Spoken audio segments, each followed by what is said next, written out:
প্রিয় দর্শক বন্ধুরা, এই মুহূর্তের জন্য আরও একবার আপার প্রাইমারি থেকে ব্যাক টু ব্যাক গুরুত্বপূর্ণ খবর আপডেট, যেখানে দাঁড়িয়ে অবশ্যই আজকে কমিশনের সাইটে কিন্তু জারি হয়ে গিয়েছে নোটিফিকেশান লিস্ট সহ। হ্যাঁ, ঠিকই শুনছেন, প্যারা টিচার বন্ধুদের জন্য গুরুত্বপূর্ণ খবর আপডেট উঠে আসছে, যেখানে কমিশনের সাইটে চলে এসেছে নোটিফিকেশান এবং লিস্ট সহ, অর্থাৎ প্রার্থীদের নাম, রোল নম্বর সহ কী রয়েছে সবটা আলোচনা করব কোনো ধরনের ইন্ট্রো না দিয়ে অন স্ক্রিনে গিয়ে। চলুন সরাসরি কমিশনের সাইটে।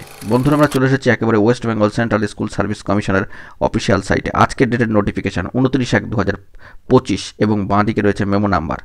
এবং নোটিফিকেশান যে জারি হয়েছে প্যারা টিচার বন্ধুদের জন্য 10% সংরক্ষিত আসনে, সেক্ষেত্রে অবশ্যই যে উপরের যে হেডলাইন সেটাকে বোল্ড করে কালো কালিতে লেখা অবশ্যই দেখতে হবে যে addition to the tentative list of eligible candidates first SLST assistant teacher 2016 for 10% para teachers in compliance with Soleman order dated 7/5/2024 in WPA number case number দেওয়া আছে।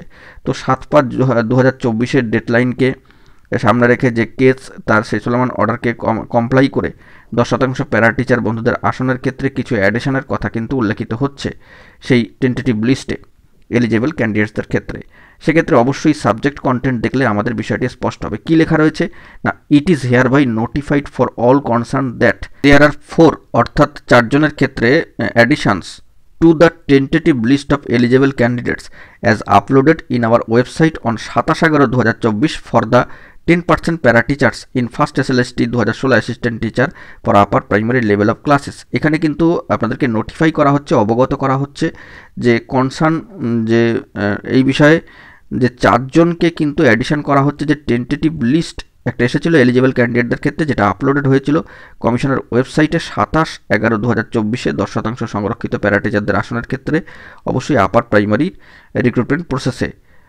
তো সেখানে আরও 4 জনের কিন্তু অ্যাডিশন হচ্ছে টেন্টেটিভ লিস্টে। তো সেই বিষয়ে অবশ্যই কিন্তু সকলকে অবগত করা হচ্ছে। এবং এই বিষয়ে পরবর্তী যে অংশটা রয়েছে সেটাও কিন্তু দেখে নেওয়ার মতো, একটু বড় প্যারাগ্রাফ, এবং সেটা পূর্বে যে উল্লেখিত হয়েছিল কোর্ট কেসের বিষয়টি। এবং সেক্ষেত্রে এই যে টেন্টেটিভ লিস্ট এসছে, দেখুন, it may be noted that inclusion in the above list does not guarantee inclusion in the personality test list. তো এইখানে কিন্তু একটা জিনিস অবশ্যই মাথায় রাখতে হবে, এই লিস্টের ক্ষেত্রে যে কোনো পার্সোনালিটি টেস্টের যে টেন্টেটিভ লিস্ট, সেক্ষেত্রে যে ইনক্লুশন, সেটার জন্য যে পুরো গ্যারেন্টি থাকছে বা কোনো নির্ভরতা থাকছে তা কিন্তু নয়। এটা কার্যত উল্লেখিত হয়েছে এবং সবটাই কিন্তু ফাইনাল আউটকাম একটি কেসের উপর নির্ভর করছে। অবশ্যই 2 নম্বর পয়েন্টের ক্ষেত্রে the calculation of age limit, অর্থাৎ এজ সংক্রান্ত বা বয়স সংক্রান্ত যে গুরুত্বপূর্ণ মামলাটা রয়েছে তার ফাইনাল আউটকাম WPA 23334 of 2022 এই মামলার উপর নির্ভর করছে যাবতীয় বিষয়।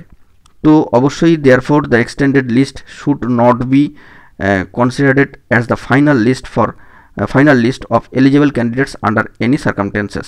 তো বুঝতেই পাচ্ছেন, কনসিডারের ক্ষেত্রে এখানে কিন্তু এক্সটেন্ডেড যে লিস্টটা 4 জন প্রার্থীকে সঙ্গে নিয়ে সেটা যে ফাইনাল লিস্ট হিসাবে কনসিডার করা হচ্ছে তা কিন্তু নয়। অর্থাৎ বিষয়টা কিন্তু একটা দোদুল্যমানতার অবস্থার মধ্যেই থাকছে। আমরা লিস্টটা একটুখানি খেয়াল করব। দেখুন, 4 জন প্রার্থী ইনক্লুশনের ক্ষেত্রে বা অ্যাডিশনের ক্ষেত্রে যে লিস্ট চলে এসেছে, অবশ্যই SL নাম্বার 4 জন প্রার্থী রয়েছে 1 2 3 4 করে। বাঁ দিক থেকে শুরু করলে রোল নাম্বার রয়েছে, নাম রয়েছে, সাবজেক্ট রয়েছে history upper primary, English upper primary, history upper primary এবং জিওগ্রাফি আপার প্রাইমারি। অবশ্যই সবকটা বেঙ্গলি মিডিয়ামের ক্ষেত্রে। ফিমেল রয়েছেন 2 জন, মেল রয়েছেন 2 জন। অবশ্যই ক্যাটাগরি দেওয়া রয়েছে SC এবং 3 জন, বাকি 3 জন হচ্ছে জেনারেল। তো এই 4 জনের ক্ষেত্রে অ্যাডিশন ইনক্লুশন কিন্তু উঠে আসলো। লিস্ট সহ নোটিফিকেশান জারি হলো প্যারা টিচার বন্ধুদের জন্য 10% সংরক্ষিত আসনে আপার প্রাইমারি লেভেলের রিক্রুটমেন্ট প্রসেসে। তো দেখা যাক পরবর্তী ক্ষেত্রে কি হয়। তবে সব ক্ষেত্রেই শেষে এই কথাটি বলার যে ফাইনাল আউটকামের উপরে সব কিছু নির্ভর করবে কেস সংক্রান্ত বিষয়। এখন এটুকুই, সকলে ভালো থাকবেন, চ্যানেলটিকে সাবস্ক্রাইব করে সঙ্গে থাকবেন জরুরি আপডেটগুলি পাওয়ার জন্য। ধন্যবাদ।